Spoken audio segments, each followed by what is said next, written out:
The GPS lost signal about 20 miles back, which should have been my first clue that this wasn't going to be a normal assignment. But hell, I'd worked plenty of classified gigs before. Half the bases I'd been stationed at didn't officially exist either. The difference was, those places still felt like military installations. This place felt like someone had built a movie set of what they thought a military facility should look like. The Mojave stretched out in every direction, nothing but scrub brush and heat shimmer dancing off the asphalt. 3 buildings squatted behind double fencing topped with razor wire. Guard towers positioned at the corners like someone had read the manual but never actually seen how these things were supposed to work. Too symmetrical. Too clean. Real bases grew organically, got retrofitted and patched and expanded until they looked like controlled chaos. This looked like it had been assembled from a kit. I parked my truck next to a handful of other vehicles, standard military issue, all pristine. No dust, no dings, no personality. Even the license plates looked fresh from the DMV. The heat hit me like a wall when I stepped out. August in the desert, what did I expect? But my mouth was already getting dry and I hadn't even made it to the front gate yet. The guard who buzzed me through didn't say a word, just nodded and pointed toward the main building. Friendly bunch. The lobby was arctic compared to outside, air conditioning cranked high enough to store meat.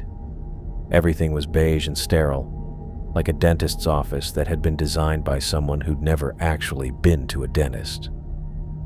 A man in dress greens emerged from a side office, walking toward me with the kind of measured stride that screamed career military. Sergeant Wallace? He extended his hand with precision that would make a drill instructor weep with pride. Colonel Roger Porter, commanding officer. I shook his hand. Firm grip, appropriate duration, textbook professional. Yes, sir. Reporting as ordered. Outstanding. He held eye contact for exactly the right amount of time, then gestured toward his office. Let's get you oriented. As we walked, I tried to place his accent. Midwest, maybe? It was so neutral it almost sounded fake, like a news anchor trying not to sound like they were from anywhere specific. And that word, outstanding. Who actually said outstanding anymore? It was like he'd learned military speak from a manual instead of living it. His office was exactly what you'd expect from a by-the-book CO. Regulation desk, regulation chair, regulation flag in the corner, family photos positioned at regulation angles, wife, 2 kids, golden retriever. The whole setup was so perfect it made my teeth itch. Coffee. He was already pouring from a pot that looked like it had never been used. Sure, thanks. I took the mug and immediately regretted it. The coffee was military-grade awful, but somehow it was awful in the wrong way. Too weak instead of too strong. No hint of the burnt aftertaste that came from sitting on a hot plate for 6 hours. It tasted like someone had read a description of bad military coffee and tried to recreate it. Your orders were somewhat abbreviated, Porter said, settling behind his desk with movements that were just a fraction too controlled. Security concerns, you understand. I nodded. Standard classified protocol, sir. Precisely. He opened a file folder that contained maybe 3 pages. For a classified assignment, that seemed light. You'll be responsible for perimeter security, 12-hour shifts rotating between day and night duties. Your primary concern is preventing unauthorized access to the facility. What kind of research are we protecting, sir? Classified above your clearance level, I'm afraid.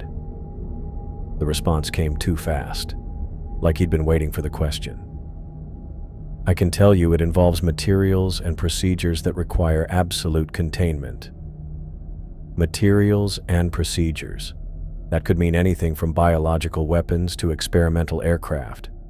Or it could mean nothing at all if you were trying to sound official without actually saying anything. A knock on the door interrupted my thoughts. "Come," Porter called. A woman entered, Asian American, late 20s, wearing BDUs that actually looked like she'd been working in them. "Sorry to interrupt, sir. Just wanted to introduce myself to the new addition." "Of course. Sergeant Wallace. This is Specialist Sue Sutton, our communications coordinator." She smiled, and for the first time since I'd arrived, something felt genuine. "Welcome to paradise." She glanced at Porter, then back to me. "Hope you brought plenty of water. The desert's not forgiving." "I'll keep that in mind." There was something in her eyes, a quick flash of what? Warning, concern. But when I looked again, she was just being friendly. "Sutton will show you around the facility," Porter said. "Get you familiar with the layout and protocols." "Yes, sir." Sue's voice was steady, professional, but she kept stealing glances at Porter when she thought he wasn't looking. Not the way you looked at a CO you respected, more like the way you watched a snake that might be getting ready to strike. The tour was brief. 3 buildings connected by covered walkways, everything labeled with letters instead of functional names. Building A housed administration and communications. Building B was described as research facilities, with about half the space marked as restricted access. Building C was barracks and mess hall, though it seemed sized for a lot more people than I'd seen so far. "How many personnel on site?" I asked as we walked between buildings. "Varies depending on research requirements," Sue said. "Usually between 8 and 15. That seemed small for a facility this size, but maybe that was the point. Smaller footprint, fewer people to keep quiet. We passed another guard near Building B. Young guy, maybe mid-20s, standing at attention in a way that suggested he'd been there a while. "That's Willie Kennedy," Sue said. "He'll be your counterpart on the day shift." I nodded toward him. "Hey, how's it going?" Willie turned his head toward us with mechanical precision, looked at me for a solid 5 seconds without blinking, then turned back to face his original direction. No acknowledgement, no greeting, no sign that he'd even registered my existence. "He's not much of a talker," Sue said quietly. Not much of a talker was one thing, but that blank stare, the complete lack of reaction, that was something else entirely. I'd worked with plenty of antisocial soldiers over the years. This felt different, like there was nobody home behind those eyes. The rest of the tour was standard stuff. Mess hall, sleeping quarters, equipment lockers. Everything was regulation clean and regulation organized, but it all felt wrong somehow. Like a movie set dressed to look like a military base, but missing the subtle details that would make it real. "Any questions so far?" Sue asked as we finished up. "Few. What's the typical threat assessment for this location?" "Remote desert, middle of nowhere. Biggest risk is probably coyotes and the occasional lost hiker." She paused, then added more quietly, "Though we do get some unusual activity sometimes." "What kind of unusual?" She glanced around, making sure we were alone. "Aircraft that don't show up on radar, lights in the sky that move in ways that don't match any flight patterns I know. Could be experimental military stuff from other bases, but..." She shrugged. "Nobody talks about it." Before I could ask more questions, footsteps echoed from the corridor behind us. Sue's expression immediately shifted back to professional neutral. "We should get you settled in your quarters." Willie appeared in the doorway, moving with that same mechanical precision I'd noticed before. He stood there watching us, head tilted slightly like a dog hearing a distant whistle. Not threatening exactly, but unsettling as hell. "Shift change in 20 minutes, Sue said to Willie. No response. She turned back to me. "You're on night patrol tonight. Porter will brief you on the specific routes and protocols." 20 minutes later, I was back in Porter's office getting my assignment. Perimeter patrol, checking fence integrity, monitoring access points. Standard security work, nothing complicated. One final note, Porter said as he handed me a radio and flashlight. The research conducted here can be sensitive to electromagnetic interference. If you notice any unusual phenomena during your patrol, lights, sounds, equipment malfunctions, document them but do not investigate on your own. Report to command immediately. Unusual phenomena. In the middle of the Mojave Desert. Right. Understood, sir. Outstanding. Sutton will monitor communications during your shift. Any questions or concerns, she's your first point of contact. I was almost to the door when he added, "Oh, and Wallace? The researchers sometimes work late hours. If you encounter any personnel near the restricted areas, don't approach unless they specifically request assistance. Security protocols." I paused. How will I know if they're authorized personnel, sir? For just a moment, Porter's expression went completely blank.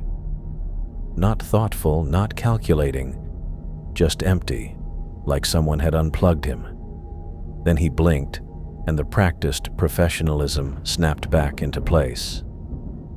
"Anyone you encounter will be authorized," he said. "Unauthorized personnel cannot access the interior of the facility." That wasn't really an answer, but before I could ask for clarification, he was already turning back to his paperwork. Dismissed. Sue was waiting for me in the communications room, which turned out to be about the size of a walk-in closet packed with radio equipment that looked more sophisticated than anything I'd seen outside of major command centers. "Everything Porter told you makes sense?" she asked as she logged me into the patrol rotation. "As much as classified assignments ever do." I adjusted the radio on my belt. "He mentioned unusual phenomena. That happen often?" "Define often." She was focused on her equipment, not looking at me. "Some nights are quiet. Some nights..." She trailed off, then shook her head. "Just stick to your patrol route and report anything that seems off." "Sue..." I waited until she looked at me. "Is there something I should know about this place?" For a moment, her professional mask slipped entirely. She looked tired, worried, and about 10 years older than when I'd first met her. "There's a lot you should know. But not here. Not now." Footsteps in the corridor outside. Sue's expression immediately went neutral again, and she turned back to her radio console. Willie appeared in the doorway, standing there with that same blank stare. "Time to start your patrol," Sue said without looking up. "Stay safe out there." Willie watched me leave, and I could feel his eyes on my back as I walked toward the exit. When I glanced back from the end of the corridor, he was still standing in the doorway, motionless. The desert night was already settling in as I stepped outside, temperature dropping fast the way it does when there's no humidity to hold the heat. Stars were starting to appear, more than you ever saw in populated areas. It should have been peaceful. Instead, I found myself checking over my shoulder every few steps, wondering what exactly I'd gotten myself into. 2 hours in, and the desert quiet was starting to get to me.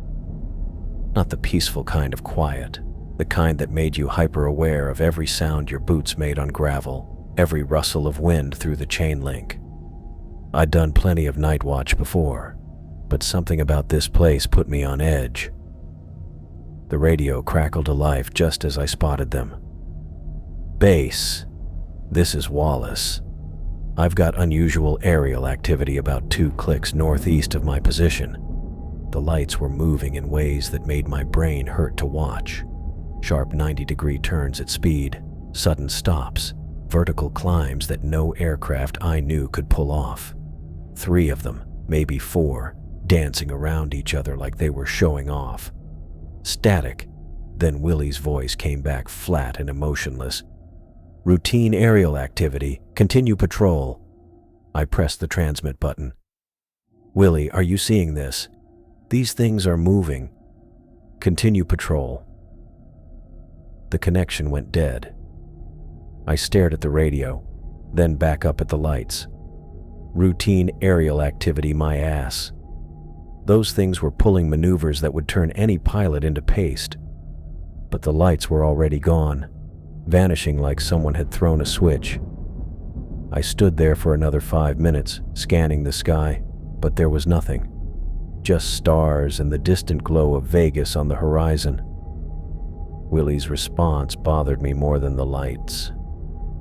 Yesterday he'd barely acknowledged my existence, but that dismissive tone, that wasn't antisocial soldier behavior. That was something else entirely. I continued my route along the perimeter, checking fence integrity like Porter had briefed me. Most of it looked standard, chain link topped with razor wire, motion sensors every 50 feet. But as I worked my way around the eastern side, I started noticing things that didn't fit. Fresh concrete footings where the old ones should have been weathered by desert sun. New mounting hardware that still had factory shine on it. Sections of fence that didn't quite match the rest, like they'd been replaced recently but with slightly different specifications. Someone had been busy fixing things out here. The question was what had needed fixing. I was examining a particularly obvious repair job when footsteps crunched behind me. I spun around, hand instinctively moving toward my sidearm. A woman emerged from the shadows between buildings, wearing a lab coat over civilian clothes. Dark hair pulled back, glasses reflecting the security lights. She looked as startled to see me as I was to see her. "Oh, you must be the new security personnel." She adjusted her glasses, trying to compose herself. "I'm Gina Carpenter, research coordinator. Scott Wallace, working night patrol." I relaxed, but kept my distance. Little late to be out for a stroll, isn't it? Equipment check. Some of our instruments are sensitive to electromagnetic interference, so we run diagnostics during the quiet hours. She glanced at her watch, then back at me with an expression I couldn't quite read. "You shouldn't be patrolling this close to Building C. This area is restricted. After 2200 hours. I looked around. The fence line wasn't restricted according to my briefing, and I was still a good 50 meters from the building itself.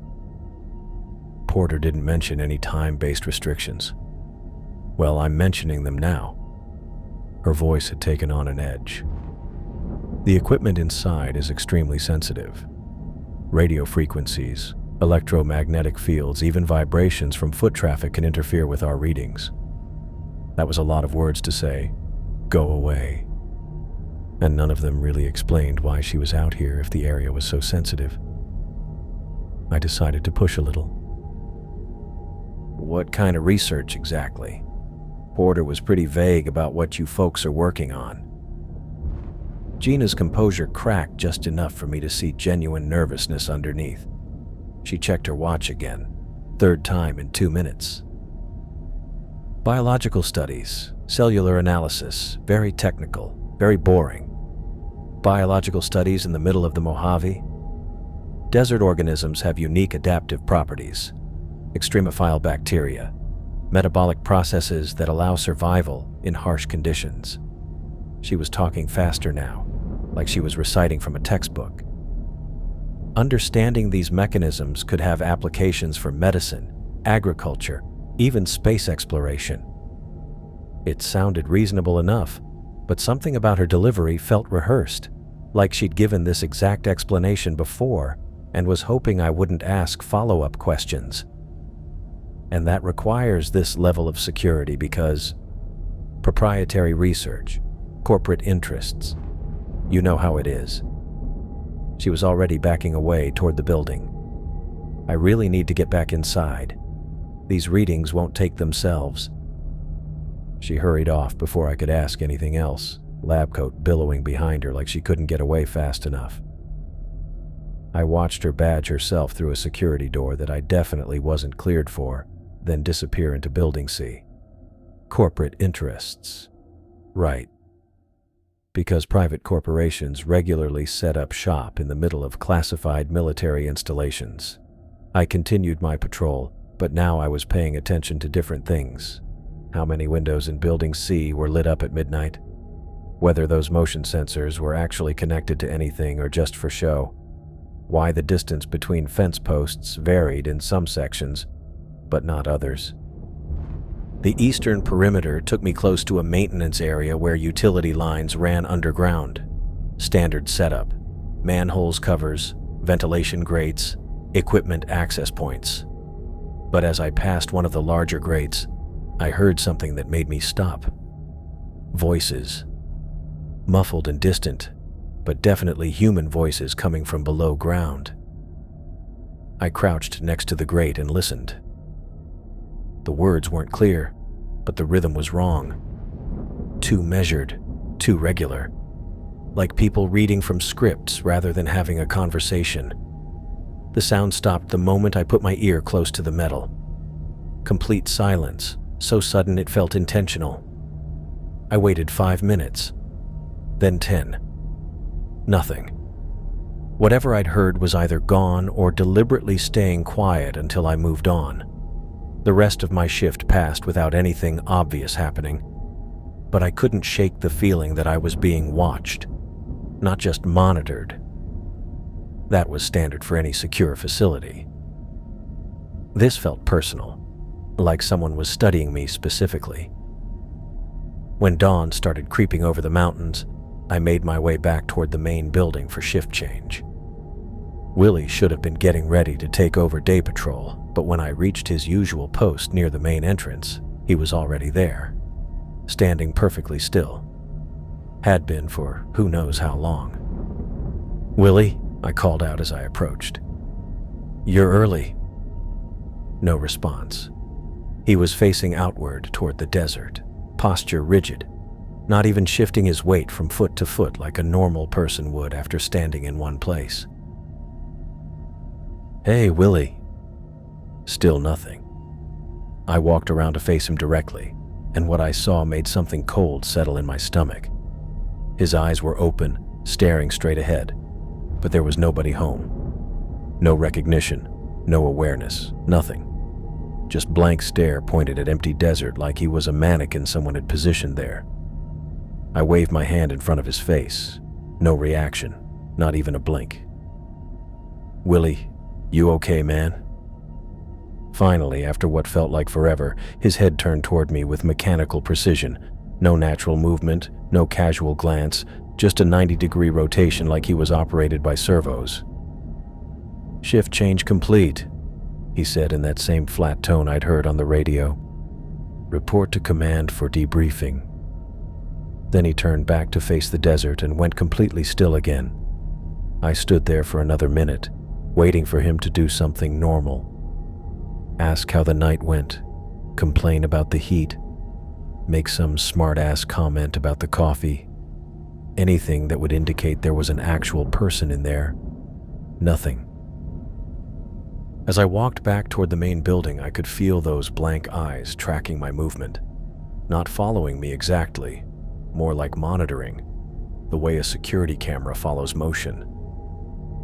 When I reached the door and looked back, Willie was still standing there, motionless as a statue, staring at the exact spot where I'd been standing. Human beings don't act like that. They just don't. I should have known something was wrong when Roger called the morning briefing for 0700. Standard protocol would have been to let the night shift get some sleep first. But there I was, running on maybe 3 hours of rest, and wondering why my commanding officer looked like he'd been pressed and starched instead of sleeping. "We had a security breach during the night shift," Roger announced to the assembled personnel. His voice had that same rehearsed quality I'd noticed before, but now it seemed more pronounced, like someone reading from a script they'd memorized but didn't quite understand. I sat up straighter. "Sir, I completed full perimeter patrol last night. No signs of intrusion." Roger's head turned toward me with mechanical precision. Internal sensors detected unauthorized movement near the eastern perimeter at approximately 0230 hours. Internal sensors. Right. The same sensors that apparently couldn't pick up Gina wandering around with her equipment checks, or those voices I'd heard coming from underground. I was in that sector around that time, I said. Didn't see anything. Sensors are more reliable than visual confirmation in desert conditions, Roger replied, his tone suggesting the matter was closed. We need to conduct a systematic search of the surrounding area to locate and apprehend the intruder. Sue was sitting 2 chairs over, and I caught her shooting me a look that was definitely not standard military communication. Her eyes kept darting between Roger and me, like she was trying to send me a message she couldn't say out loud. When Roger wasn't looking, she shook her head almost imperceptibly. Teams of 2, Roger continued. Wallace, you'll partner with Kennedy. Sutton will coordinate from communications. We'll maintain radio contact every 30 minutes. Willie sat motionless throughout the entire briefing, not fidgeting, not shifting in his chair, not even blinking as far as I could tell. When Roger dismissed us, Willie stood up with that same mechanical movement I'd witnessed during shift change and walked toward the equipment locker without a word. I caught Sue's arm as she headed for the communications room. What was that look about? She glanced around, making sure we weren't overheard. Just be careful out there, okay? And keep your radio on. Sue, what's really going on here? I can't. She started to say something, then stopped as Willie appeared beside us. I hadn't heard him approach, hadn't seen him move. 1 second we were alone, the next he was standing there like he'd materialized. Time to begin search, Willie said in that flat, emotionless tone.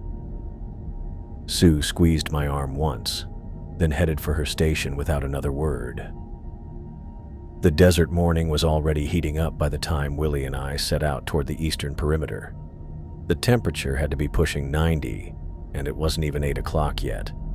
Willie walked beside me with perfect military bearing, but something about his movement was wrong, too consistent, like he was a machine set to a specific pace rather than a human being adjusting to terrain and conditions. So, I said, trying to break the uncomfortable silence, notice anything unusual during your shift yesterday? No response. Willie's eyes stayed fixed straight ahead, scanning the desert with mechanical precision.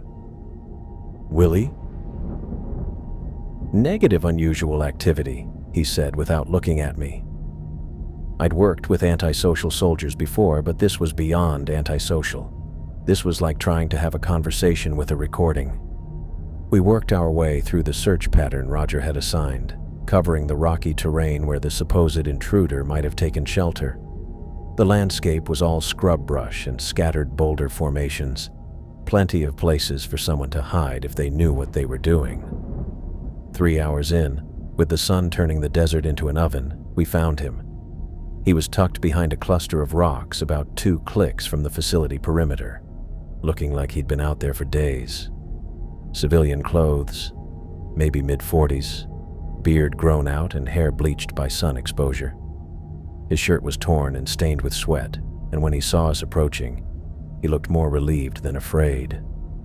Thank God, he said, struggling to stand on unsteady legs. I've been lost for I don't know how long. Days, maybe. I can't remember how I got here. I kept my weapon ready but didn't feel threatened. The guy was obviously dehydrated and disoriented, probably a hiker who'd wandered off the main trails and gotten turned around. Happened more often than people realized. Sir, I need you to stay calm, I said, moving closer. We're going to get you some water and medical attention. Can you tell me your name? He looked confused, like he was trying to remember. David something. Morrison, I think. Willie had stopped about 10 feet away and was staring at the man with that same blank expression, not assessing the situation like a trained soldier would, just watching. "Okay, David, let's get you back to base and..." Footsteps behind us. I turned to see 2 soldiers approaching from the direction we'd come, both wearing the same woodland camouflage as Willie. I didn't recognize either of them, which was strange since I thought I'd met all the personnel at the facility. "Contact confirmed," one of them said into his radio. Not to us, not acknowledging our presence at all, just reporting like we weren't even there. "Wait," I called out. "We've got a lost civilian here. Needs medical attention." The soldier raised his weapon. "What the hell are you doing?" I stepped between the gun and the disheveled man. "This guy's not a threat. He's dehydrated and confused." "Stand aside," the soldier said in the same flat tone Willie used. No emotion, no recognition that he was talking to another human being. I said, "Stand aside." The second soldier moved to flank us, weapon also raised. David Morrison, if that was really his name, was looking between the guns and me with growing panic. "I don't understand," he said. "I just got lost. I was hiking and..." The first shot took him center mass. The second hit him in the head before his body finished falling. Jesus Christ! I spun toward the soldiers, my own weapon half drawn before I realized how outnumbered I was. "What the fuck is wrong with you?" He was unarmed. Neither soldier responded. The one who'd fired was already keying his radio. "Threat neutralized. Returning to base." Threat? He was a lost hiker. They walked away like I hadn't spoken, moving with that same mechanical precision I'd noticed in Willie. No emotion, no acknowledgement, no explanation.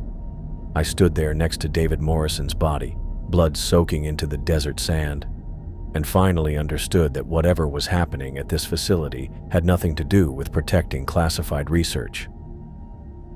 "Willie," I said, my voice shaking with adrenaline and anger. "Willie, what just happened here?" He turned toward me with that mechanical precision, tilted his head slightly, and said, "Threat neutralized. Returning to base." Then he walked away, following the same path as the other 2 soldiers, leaving me alone with a dead man and the growing certainty that nothing about this place was what it seemed. 30 minutes later, I was standing outside Roger's office, still tasting desert dust and seeing David Morrison's blood spreading across the sand. My hands had stopped shaking, but the anger was building to something that felt dangerous. I knocked once and entered without waiting for permission. Roger was behind his desk, reviewing files that he closed the moment I walked in. Same perfectly pressed uniform, same artificially neutral expression. Like nothing had happened. "Sir, I need to discuss the incident during the search operation." "Incident?" Roger's head tilted with that mechanical precision I was starting to recognize. "The successful apprehension of a confirmed deserter?" "Apprehension?" That man was executed, shot twice while unarmed and clearly in need of medical attention. Roger's expression didn't change. No surprise, no concern, nothing that resembled a normal human reaction to hearing about a shooting. Sergeant Morrison was a confirmed deserter with a documented history of violence against military personnel. Morrison. He'd known the man's name before we'd even found him, before David Morrison had remembered it himself. "Sir, I need to see his military records, service history, disciplinary actions, anything that would justify lethal force. Those records are classified above your clearance level." The response came too fast, like he'd been waiting for the question. "Colonel, a man died today. I was there. He was confused, dehydrated, and completely unarmed. Whatever his history, the situation didn't call for..." "The matter is closed, Sergeant Wallace." Roger's voice had taken on that flat quality I'd heard from Willie. "You will file a standard incident report noting the successful completion of assigned patrol duties." I stared at him, waiting for some crack in the performance, some indication that he understood we were talking about a human life. Nothing. "Is that an order, sir?" "That is an order." I left his office before I said something that would land me in the brig, or worse, considering what happened to people who caused problems around here. The mess hall was nearly empty during lunch shift, just me picking at a sandwich I didn't want while trying to process what I'd witnessed. The food tasted like cardboard, but everything at this place had the same artificial quality. Like someone had designed a military facility based on a manual instead of actually understanding how they worked. Sue appeared beside my table with her own tray, glancing around to make sure we weren't being overheard before sitting down. "How did the search go?" she asked quietly. "You don't know?" "Communications have been limited today." She took a small bite of her sandwich, then leaned forward slightly. "I've been monitoring the radio traffic. No reports about deserters or missing personnel have been filed with outside commands." "What do you mean, outside commands?" Sue's eyes darted toward the doorway, then back to me. "The communication arrays here are designed for internal use only. Outgoing transmissions are automatically routed through a central processor that filters content before sending. Most of what we think we're transmitting never actually leaves the facility."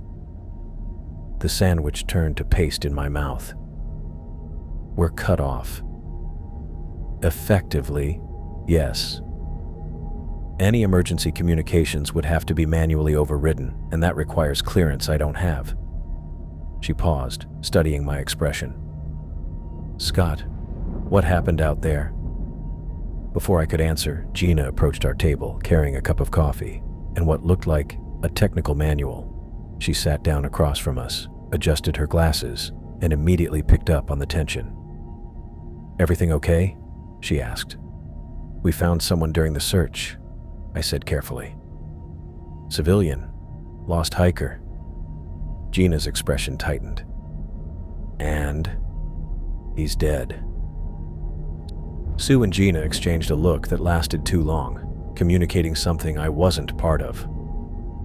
Finally, Gina set down her coffee and leaned forward. "I think it's time I was more honest about my research," she said. "I study biological anomalies, organisms that don't fit standard taxonomic classifications." "What kind of organisms?"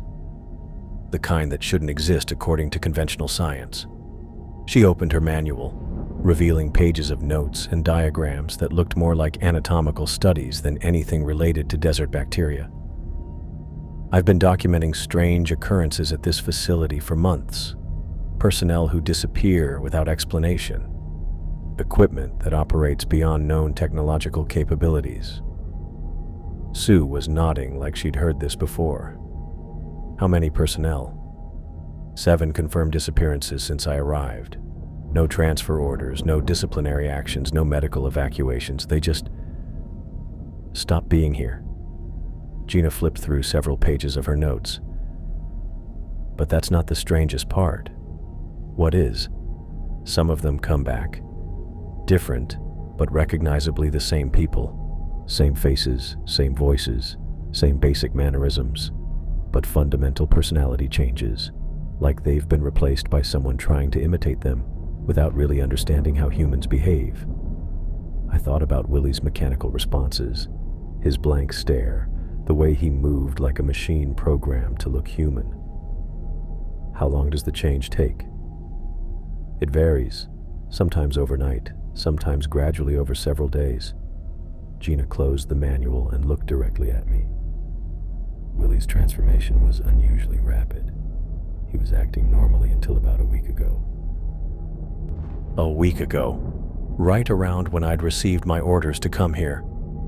"Other personnel have undergone similar transformations," Sue added, "becoming emotionally detached, mechanically obedient. following orders without question or hesitation. Like the soldiers who'd shot David Morrison. No emotion, no recognition that they were talking to other human beings. Just execution of commands. The ones who come back, I said. Are they still the same people? Gina and Sue exchanged another look. Before either could answer, footsteps approached our table. Willie stood in the doorway of the mess hall, perfectly still, staring at our group with that empty expression. But there was something else in his gaze now, a quality that seemed more curious than threatening, like he was studying us rather than simply monitoring. His head tilted slightly as he watched us, the movement too precise and controlled to be natural. Human beings don't hold their heads at exact angles for extended periods. They shift, they adjust, they unconsciously move in small ways that indicate life and awareness. Willie did none of those things. The three of us sat in uncomfortable silence, waiting for him to do something normal. Ask about lunch, make some comment about the heat, acknowledge our presence in any way that suggested recognition. Instead, he just watched us with those empty eyes, head tilted at that unnatural angle, as motionless as a photograph. Finally, Sue cleared her throat and began gathering her things. I should get back to communications. Gina nodded and closed her manual. And I have readings to check. We all stood and walked toward the exit, giving Willie a wide berth as we passed. He tracked our movement with minimal head adjustments, like a security camera following motion, but never acknowledged us directly. Just before I reached the doorway, I looked back. Willie was still standing there, still staring at the exact spot where our table had been, as if replaying our conversation in his mind, or recording it for later analysis. Night patrol felt different when you knew people had been shot during the day for asking the wrong questions. I checked my watch, 11:15 p.m., and tried to focus on my assigned route through the interior corridors instead of replaying David Morrison's execution in my head. The air conditioning hummed through the halls, but the sound felt hollow, like it was echoing through empty spaces that should have been filled with normal human activity. Willie was at his usual post near the main entrance, standing at perfect attention with his back to me. Same rigid posture he'd maintained all day. Same mechanical stillness that made my skin crawl. But something about his silhouette looked wrong. His shoulders seemed uneven, like his uniform wasn't sitting right. "Willie," I called out, approaching from behind. "Everything quiet tonight?" He didn't respond, didn't even acknowledge I'd spoken. I walked around to face him and nearly jumped backward. His skin had turned gray, not pale, not sick-looking, actually gray like concrete or old metal, and it was sagging. Parts of his face drooped away from the bone structure underneath, creating shadows and hollows where normal human features should have been. "Jesus Christ, Willie, what happened to you?" His head turned toward me with that same mechanical precision, but the movement was jerky now, like gears grinding against each other. When he faced me fully, I could see that pieces of flesh around his left cheek had started sliding off, revealing something dark and empty underneath. Not blood, not muscle or bone, just empty space, like looking into a cave. "Patrol status report," he said in that flat tone, but his voice sounded distorted now, like it was coming through a broken speaker. I backed away, my hand instinctively moving toward my sidearm. "Willie, you need medical attention. Right now." More flesh peeled away from his face as I watched, dropping to the floor in wet chunks that didn't look like any biological material I'd ever seen. His left eye had sunken back into his skull, leaving a dark socket that seemed to go deeper than physically possible. "Jesus," I whispered, unable to look away from the grotesque transformation happening in front of me. Willie's jaw came loose on one side, hanging at an unnatural angle as he attempted to speak again. Patrol. Status. Footsteps echoed from the service corridor. The two emotionless soldiers from the Morrison incident appeared, moving with that same coordinated precision. They walked straight toward Willie without acknowledging my presence, each grabbing one of his arms. "Wait," I said, stepping forward. "What are you doing? He needs a medic." They ignored me completely, dragging Willie's disintegrating form toward the service corridor. More pieces of his body fell away as they moved, leaving a trail of gray, wet material across the clean floor. His legs weren't supporting his weight anymore, just dragging behind him like broken tools. I said, "Wait." I followed them down the corridor, but they moved through a security door I didn't have clearance for. My badge wouldn't even register on the reader. I pounded on the metal door with my fist.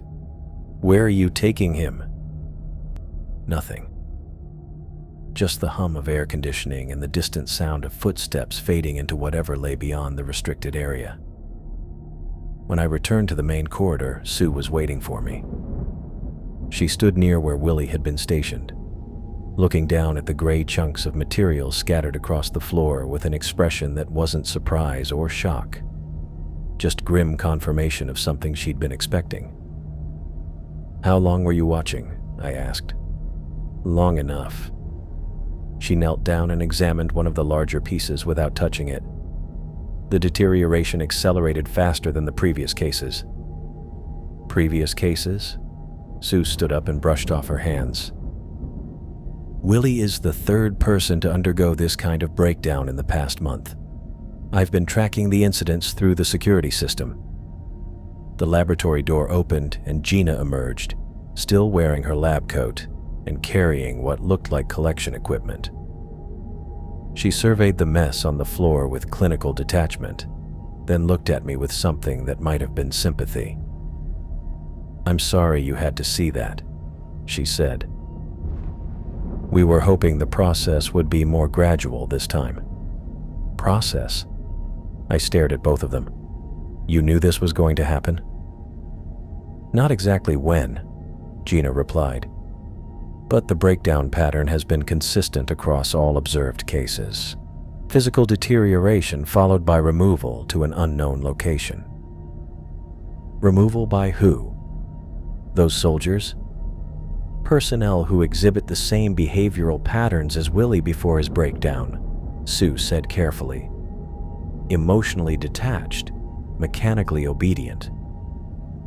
I thought about the way those soldiers had shot Morrison without hesitation, their complete lack of human response when I'd confronted them about it, the way they dragged Willie away, like he was equipment that needed disposal rather than a human being requiring medical attention. "What exactly are you studying here?" I asked Gina. She adjusted her glasses and exchanged a look with Sue before answering. "I study biological anomalies, entities that appear human, but have fundamental differences in cellular structure and behavioral patterns." "Entities?" "Organisms that can mimic human appearance but aren't actually human," she said. "My research focuses on understanding how these mimics integrate into human populations and why their disguises eventually break down." The gray chunks on the floor suddenly took on a different meaning. Not the remains of Willie's deteriorating body, but the collapse of something that had been pretending to be Willie. "How long?" I asked quietly. "How long what?" "How long has the thing I've been talking to not been Willie?" Gina consulted her notes. "Based on the behavioral changes I documented, approximately 1 week before your arrival." 1 week. The entire time I'd been here, I'd been interacting with something wearing Willie's face like a mask. Something that had been studying me, learning from my responses, documenting my behavior for reasons I couldn't begin to understand. "The others who broke down," I said. "What happened to them?" "Unknown," Sue replied. "They're taken to areas we don't have access to. No official records are kept of the removals. And no one outside this facility knows? All communications are filtered," Gina said. Outgoing reports about personnel changes are automatically suppressed or modified before transmission. I stood there looking at the gray remains scattered across the corridor floor, trying to process the implications of what they were telling me. Personnel who weren't actually people. Communications that never reached their intended destinations. A facility designed to contain something that could wear human faces while studying human behavior. "What about Roger?" I asked. Sue and Gina exchanged another look, this one lasting several seconds too long. "What about him?" Sue asked carefully. But I already knew the answer from their expressions. The mechanical responses, the rehearsed explanations, the way he'd known Morrison's name before we'd found him. Roger had been exhibiting the same behavioral patterns as Willie, just more successfully. "How long do we have?" I asked. "Before what?" "Before the thing wearing Roger's face starts breaking down like Willie did." Gina checked her watch and consulted her notes again. "Based on the progression pattern, probably not long.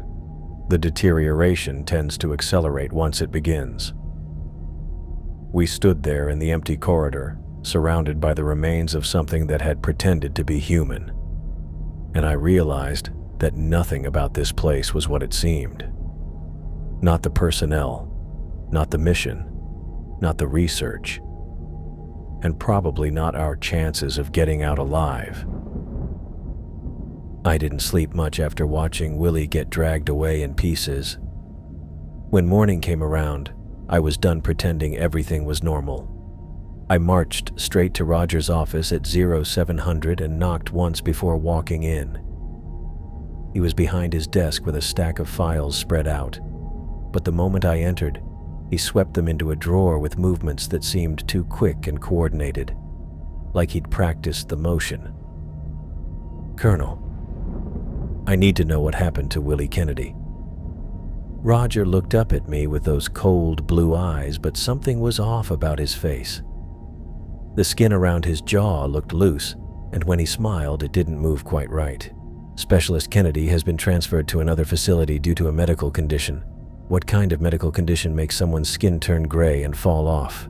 I'm not at liberty to discuss the specifics of personnel medical records." The words came out in that same flat tone Willie had used, but Roger's voice sounded slightly distorted now, like it was coming through a speaker with blown circuits. I sat down across from his desk without being invited. "Colonel, I've been at this facility for less than a week, and I've already seen a civilian executed and a soldier literally fall apart. I think I deserve some answers about what's really going on here."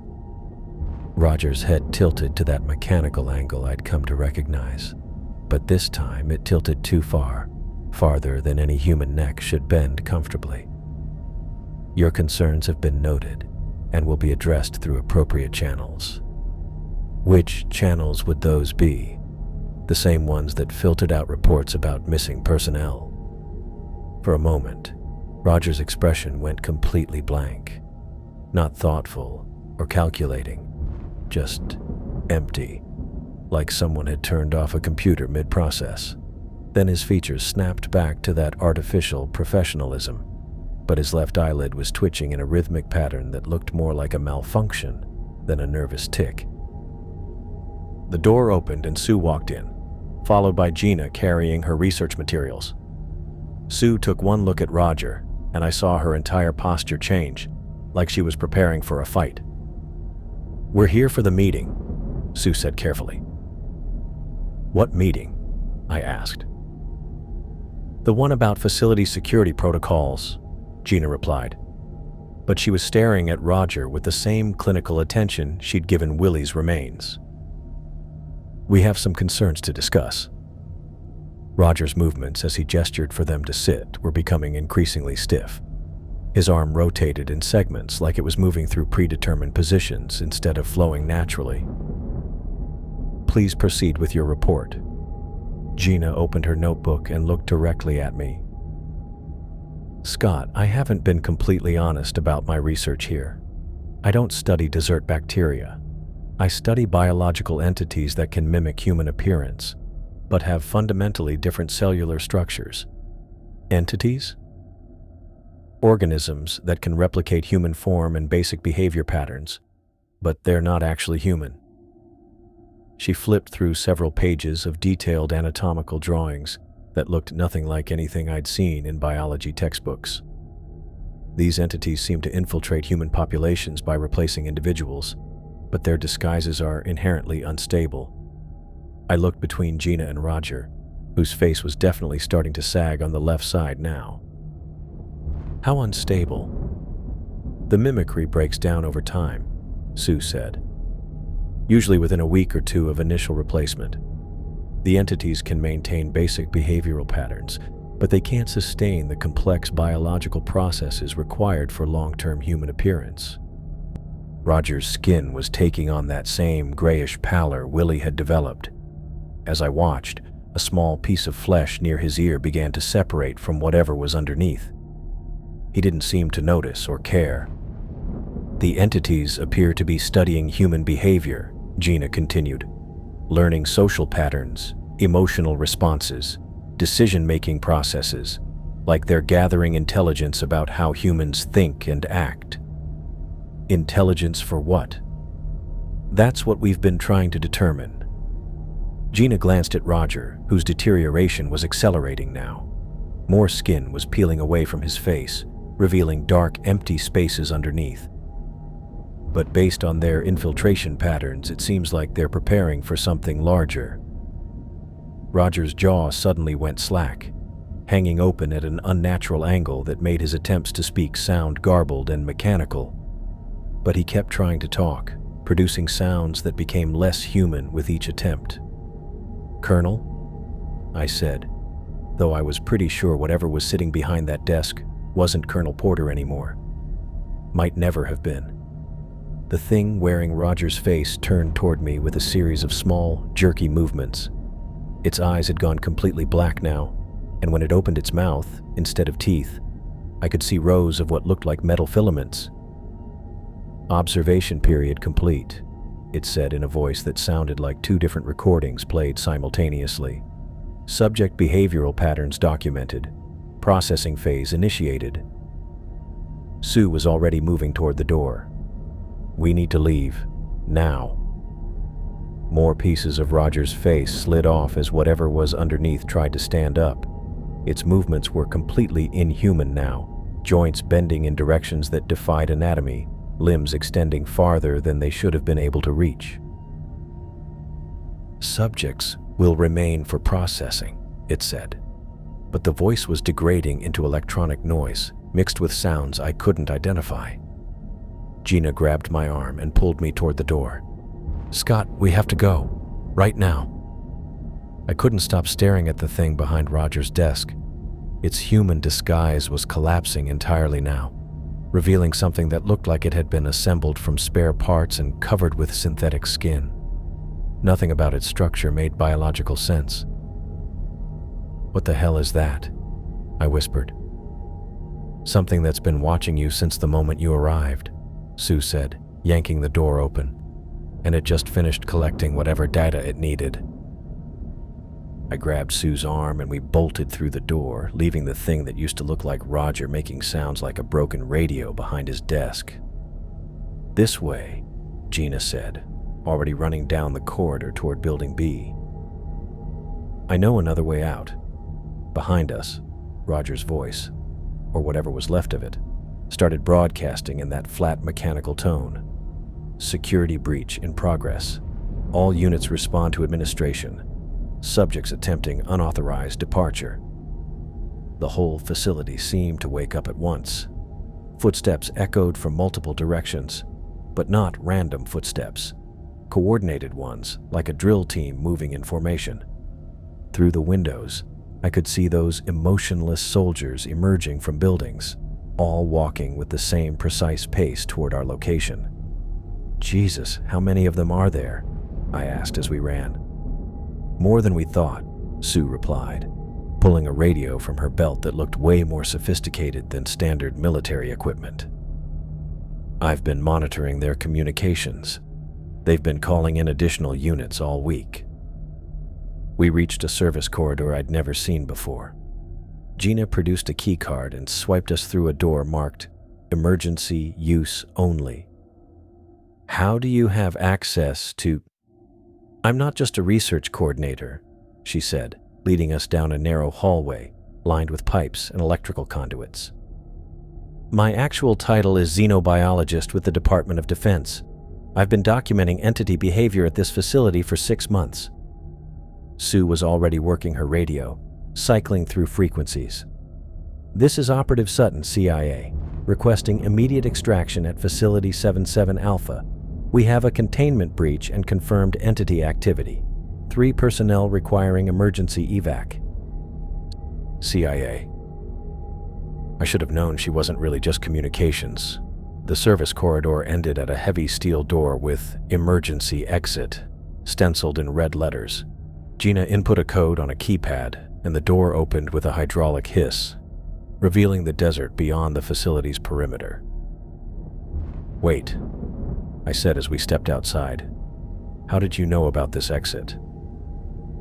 "I mapped every inch of this place during my research," Gina replied, checking her watch. "The facility wasn't designed to keep people in, Scott. It was designed to keep those entities contained while they studied us. The morning sun was already brutal, but adrenaline kept me moving as we jogged away from the buildings. Behind us, I could see more of those soldiers pouring out of the main entrances, all moving in our direction with that same mechanical precision." "Studied us how?" I asked. "You were the primary subject," Sue said, still working her radio. "Specific psychological profile, military background, perfect candidate for behavioral analysis. They've been documenting your responses to stress, authority, and moral conflict since the moment you arrived." That stopped me cold. I was brought here as a lab rat? "Unknown subjects can't give informed consent," Gina said grimly. "The entities needed a baseline human to learn from. Someone with military training who would follow orders but also question inconsistencies." I thought about Willie's mechanical behavior, Roger's rehearsed responses, the way they'd all been watching me, studying my reactions to everything from Morrison's execution to the facility's obvious abnormalities. "Son of a bitch," I muttered. "Contact established," Sue announced. "Military convoy ETA 30 minutes to our position. We need to get clear of the facility's operational range." We'd been running for about 20 minutes when I noticed the pursuing soldiers were moving differently. Their formation was breaking down, and some of them had stopped entirely, standing motionless in the desert like their batteries had died. "They're getting more erratic," Gina observed. "The farther we get from the facility, the weaker their control signal becomes." "Control signal?" "The entities aren't autonomous," she explained as we climbed over a rocky outcrop. "They're remotely operated from a central source, probably underground. Distance degrades the connection." Sure enough, when I looked back, several of the pursuing figures had collapsed entirely. Others were walking in circles or heading in completely wrong directions. We kept moving across the harsh terrain for another hour before Sue's radio crackled with an incoming transmission. "This is Major Nash, responding to your distress call. We have visual on your position. Stay put and prepare for extraction." 3 desert camouflage Humvees appeared over a rise about half a mile away, kicking up clouds of dust as they approached our position. As they got closer, I could see actual human soldiers. Not the blank-faced automatons from the facility, but real people with normal expressions and body language. The lead vehicle stopped 20 feet away, and a tall black man, in clean desert BDUs, stepped out. Unlike Roger's artificial bearing, this guy moved like an actual soldier who'd earned his rank through experience. "Major Nash," he said, approaching with his hand extended. "Sorry about the circumstances, but we're here to get you out." I shook his hand, noting the firm grip and direct eye contact that had been missing from every interaction at the facility. "What the hell was that place?" I asked. "Classified government research site," Nash replied. "Part of a program studying extraterrestrial entities that have been infiltrating human populations. We maintain several facilities across the country where we can observe their behavior in controlled environments." "And I was the guinea pig." "You were a volunteer, Sergeant, even if you didn't know it." Nash's expression was genuinely apologetic. "Your psychological profile made you an ideal subject for understanding how these entities learn to mimic human social behavior.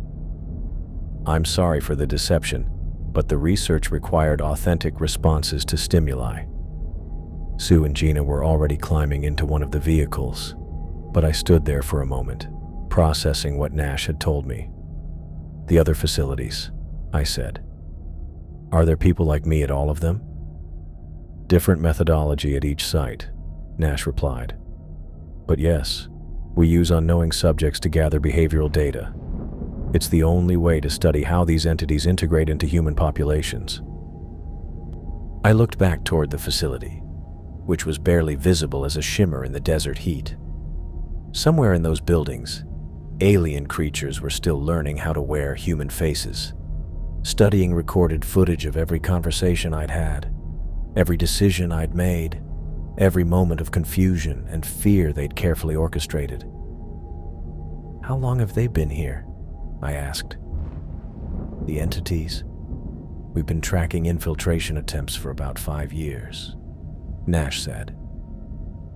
"But we think they've been studying us much longer than that."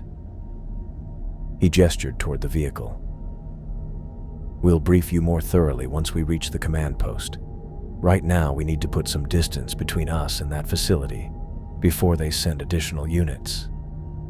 As we drove away across the desert, I wondered how many other people were walking around with alien creatures wearing the faces of their friends, family members, or co-workers.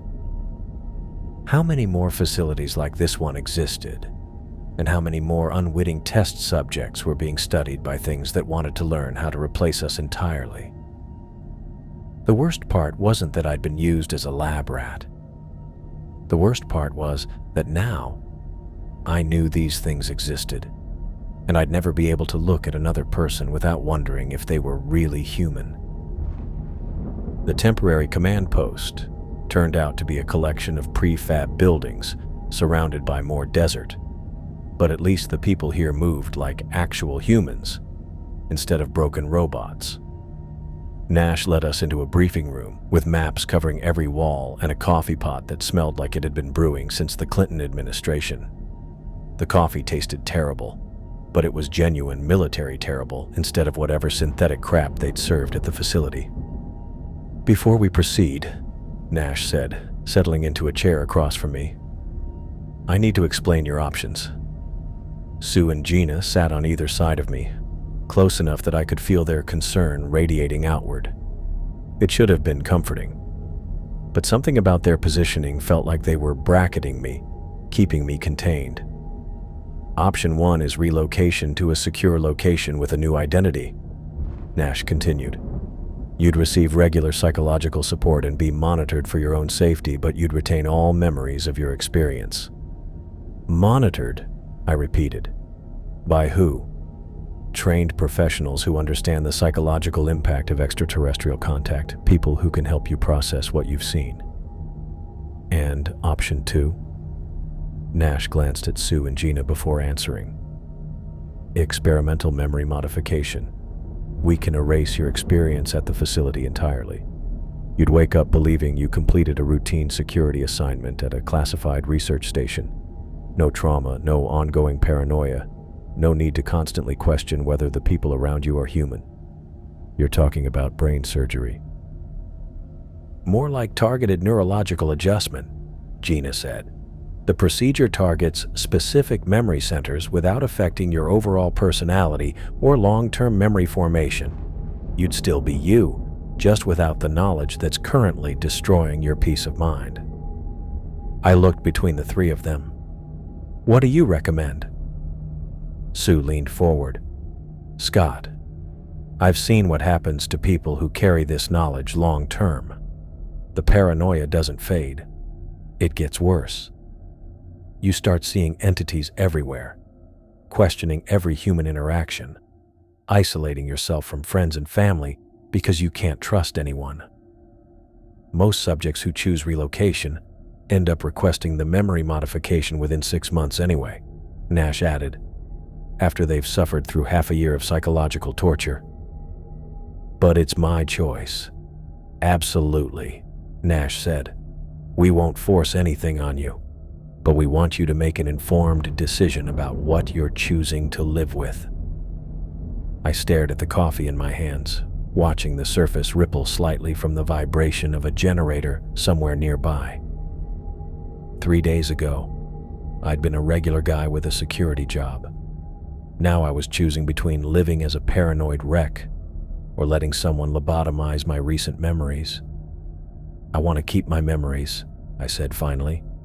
Whatever happens, I want to remember what I saw. Nash nodded like he'd expected that answer. Then we'll start with relocation processing. Take some time to think it through while we handle the paperwork. The next 3 days turned into a special kind of hell. They put me in a small room with a bed, desk, and window overlooking more desert. Meals appeared at regular intervals, brought by different people each time. Sometimes Sue, sometimes Gina, sometimes staff members I didn't recognize. The food was normal. The conversations were normal. Everyone acted completely normal.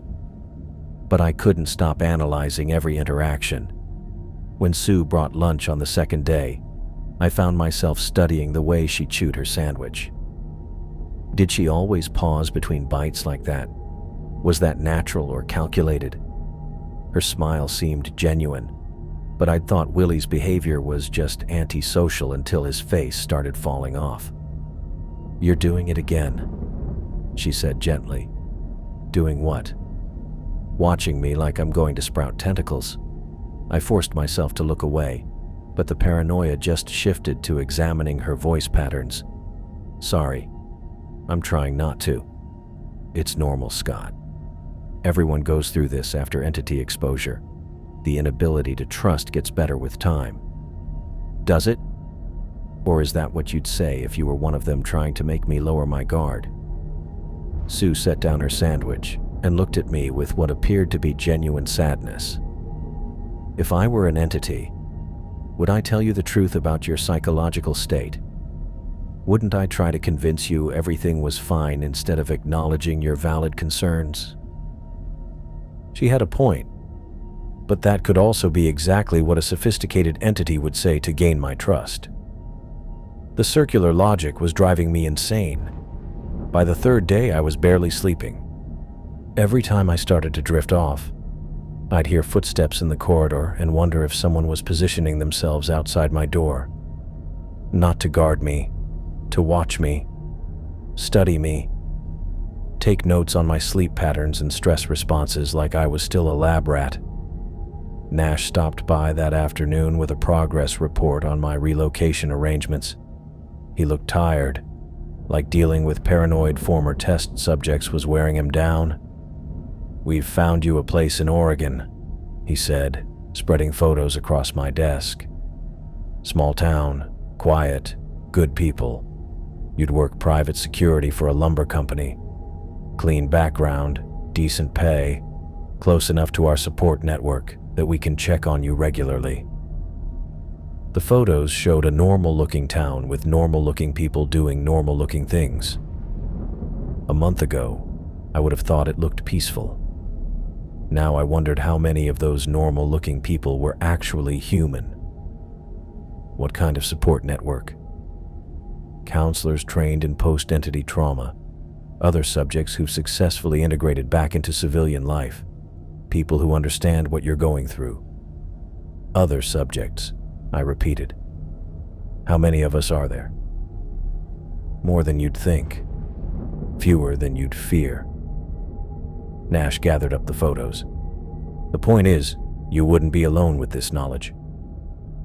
After he left, I sat at the window watching people move around the compound. A maintenance worker was changing a light bulb near the motor pool. 2 soldiers were discussing something over a clipboard. A woman in civilian clothes was walking with a young girl, maybe 8 or 9 years old. The girl looked up at my window and waved. I waved back automatically, then froze. Something about her face was wrong. Not obviously wrong, but wrong in the same way Roger's expressions had been before his breakdown. Her smile was too precise, too measured.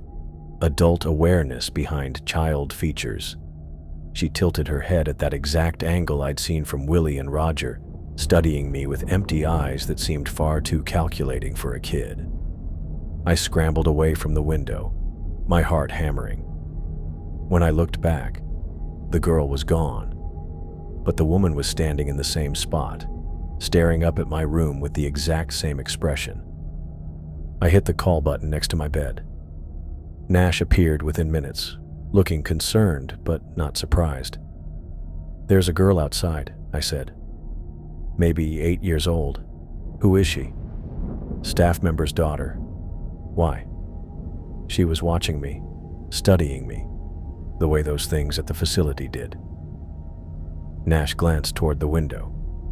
"Scott, she's a child. Children are naturally curious about new people." Her eyes were wrong. Empty, and the way she tilted her head. The way traumatized subjects often interpret normal human behavior as threatening. Nash interrupted gently. "This is exactly what we were talking about. The paranoia doesn't distinguish between real threats and innocent interactions." I wanted to argue, but doubt was creeping in. Was I losing my mind? Had I imagined the calculating look in a kid's eyes? How could I tell the difference between legitimate suspicion and psychological breakdown? "I can't do this," I said quietly. "Can't do what?" "Live like this. Never knowing if someone is human or just pretending to be. Questioning every conversation, every expression, every moment of normal human behavior."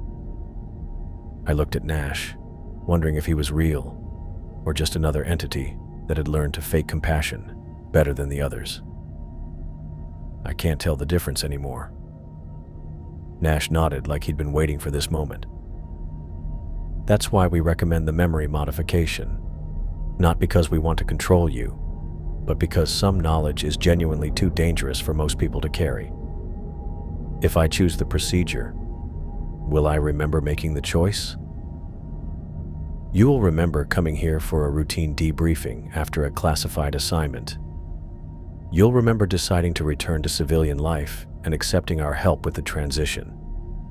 The traumatic memories will be gone, but your sense of personal agency will remain intact." I stared out the window at the empty space where the girl had been standing. Maybe she really was just a curious kid. Maybe I was seeing threats that didn't exist. Or maybe my instincts were right, and she was another entity, sent to push me over the edge. The worst part was that I'd never know which interpretation was correct. "How soon can you do the procedure?" "Medical team can be ready within an hour." I thought about Willie's gray skin peeling away, Roger's mechanical voice degrading into electronic noise, Morrison's blood soaking into desert sand. Then I thought about spending the rest of my life wondering if everyone I met was really human, unable to trust my own perceptions or form genuine connections with other people. "Do it," I said. Nash made a call on his radio, speaking in medical terminology I didn't understand. 20 minutes later, 2 doctors arrived with a wheeled stretcher and equipment that looked more like computer hardware than medical instruments. "Just so you know," one of them said as they prepared an IV line, "this is voluntary. You can change your mind right up until we begin the neural mapping." I watched the clear fluid drip through the IV tube into my arm. "Will the person who wakes up be me?" "You'll be yourself," the doctor assured me. just without the memories that are currently causing you psychological damage. As the sedative took effect, I wondered if choosing to forget was actually another form of victory for the entities. They'd studied me, learned from me, and now I was voluntarily erasing the evidence of their existence from my own mind. But maybe that was okay. Maybe some wars weren't meant to be fought by people like me.